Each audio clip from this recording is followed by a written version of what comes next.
હવે અમદાવાદમાં વરસાદને લઈને મોટી અપડેટ આવી રહી છે। બપોર બાદ વરસાદ કરી શકે છે મંડાણ। હવામાન નિષ્ણાત અથરિયા શેઠીએ અનુમાન વ્યક્ત કર્યું છે 2 થી 3 વાગ્યા બાદ શરૂ થઈ શકે છે વરસાદ। અથરિયા શેઠીએ જણાવ્યું છે કે વધુ વરસાદ રાત્રે અને કાલે સવારે સંભવ છે।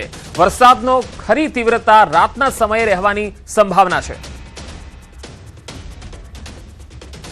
तो अपनी साथ फोनलाइन पर आगाहीकार अथरिया शेट्टी जुड़ा है। अथरिया जी, आपका स्वागत है। सबसे पहले तो दक्षिण गुजरात और सौराष्ट्र के कुछ समुद्र के किनारे सटे हुए जो इलाके हैं वहां पर तो बारिश हो रही है, लेकिन अहमदाबाद में जो बारिश है वो अभी सुबह से नहीं देखने को मिल रही है। आपका अनुमान क्या है? जी नमस्कार पंकज जी। तो जैसे मैंने कल भी बताया था कि जो अभी डिप्रेशन जो सिस्टम है वो धीरे धीरे गुजरात के पास में आ रहा है। अभी फिलहाल अगर मैं बात करूं तो अभी 12 बजे के मुताबिक ये डिप्रेशन लगभग इंदौर से थोड़ा 150 किलोमीटर दक्षिण की तरफ है। और अब ये जैसे और पास में आएगा तो हम देखेंगे कि अहमदाबाद और उसके आसपास के गांधीनगर के इलाके, जो मध्य गुजरात के इलाके हैं, इनमें दोपहर 2 बजे के आसपास से बारिश में शुरुआत होगी। और धीरे धीरे जैसे जैसे दोपहर बीतेगा, शाम आएगी तो बारिश में तेजी बढ़ेगी, तीव्रता भी बढ़ेगी।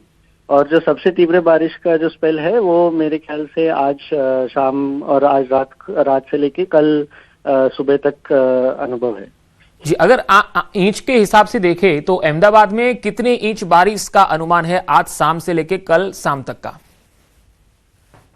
तो अगर मैं कुल मिला के अगर मैं कहूँ कि जो 24 घंटे का ऐसा अगर आंकड़ा ले तो फिर आज शाम से लेके कल शाम के बीच में हम अहमदाबाद में लगभग 150 से 200 मिलीमीटर तक की एक अनुमान लगा सकते हैं बारिश की टोटल। और इसमें भी ये भले ही ये एक 24 घंटे का अनुमान है, लेकिन ऐसा हो सकता है कि 100 मिलीमीटर से ज्यादा की बारिश कुछ घंटों में ही गिर जाए। तो यानी अगर मैं इंच में बताऊं तो लगभग 8 से 10 इंच तक की बारिश की अनुमान है।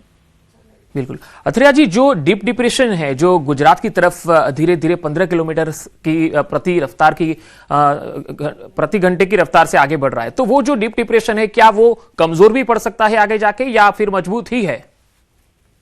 तो वो डीप डिप्रेशन कल रात को ही कमजोर पड़ चुका था जब वो नागपुर के आसपास था महाराष्ट्र में। तो वो डिप्रेशन में कमजोर हो गया है और अभी अगले 6 से 8 घंटों में ये और थोड़ा कमजोर होकर एक वेल मार्क लो प्रेशर बन जाएगा जब तक ये इंदौर तक पहुंचेगा, जो आज शाम तक पहुंचने की उम्मीद है। और फिर ये कल धीरे धीरे और थोड़ा कमजोर होकर एक लो प्रेशर तक बन जाएगा। तो जो सिस्टम है उसकी इंटेंसिटी तो कमजोर होगी, लेकिन क्योंकि वो उसके साथ में शियर जोन भी है और जो बाकी सारे नमी की हवाएं भी एक साथ हो रही है, तो इसीलिए जो बारिश की तीव्रता है वो कल तक बरकरार रहेगी। जी अथरिया जी, गुजरात के अहमदाबाद के अलावा और कौन से ऐसे इलाके हैं जहां सबसे ज्यादा बारिश की तीव्रता देखने को मिल सकती है? जैसे कि हमने सुबह में नर्मदा में तो देखा, लेकिन कल तक अगर हम देखें तो 24 घंटे में सबसे ज्यादा किस जिले में सबसे ज्यादा तीव्रता देखने को मिल सकती है? तो मेरे ख्याल से मुझे ऐसा लग रहा है कि जो मध्य गुजरात और उससे सटे जो दक्षिण गुजरात के इलाके हैं, यानी अगर मैं जिलों के नाम लूं तो फिर जो सूरत, भरूच, नर्मदा, तापी, डंग और फिर उसके बाद में और थोड़ा अगर मध्य गुजरात की तरफ है तो वडोदरा, अहमदाबाद के कई सारे इलाके, उससे सटे फिर छोटा उदयपुर और फिर जो पंचमहाल का आसपास का इलाका है और फिर कुछ हद तक भावनगर का भी इलाका, क्योंकि वो अहमदाबाद से ही सटा हुआ है। भावनगर, बोटाड और जो खेरा और आनंद के जिले हैं, इन जिलों में सबसे ज्यादा संभावना है कि बारिश की तीव्रता सबसे ज्यादा रहेगी, जहाँ पे 8 से 10 इंच तक की बारिश 24 घंटे में हम देख सकते हैं अगले 24 घंटे में। इसमें कुछ इलाकों में कुछ एकाध जगहों पर इससे भी ज्यादा बारिश की अनुमान लग रही है। जी अथरिया जी, जो 4 सिस्टम गुजरात पर एक्टिव है उसके बारे में थोड़ा बताएं कि क्या ये सिस्टम है ये आने वाले 48 घंटों तक बरकरार रहेगी?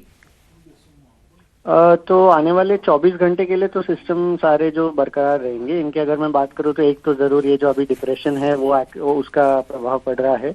दूसरा है कि एक शियर जोन भी लगभग अहमदाबाद के दक्षिण से गुजरकर सूरत से गुजरकर जा रहा है। तो शियर जोन की वजह से सारी नमी वाली हवाएं एक ही जगह पे इकट्ठा होके फोकस रहती हैं।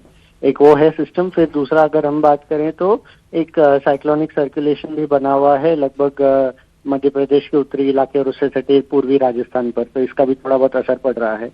और इसी के साथ साथ में दक्षिण गुजरात की तरफ एक ऑफशोर ट्रफ भी थोड़ी एक्टिव है, तो इन सारे कारणों की वजह से जो दक्षिण गुजरात और उससे सटे मध्य गुजरात और जो पूर्वी गुजरात के इलाके हैं, इनमें सबसे ज्यादा बारिश रहने की उम्मीद है।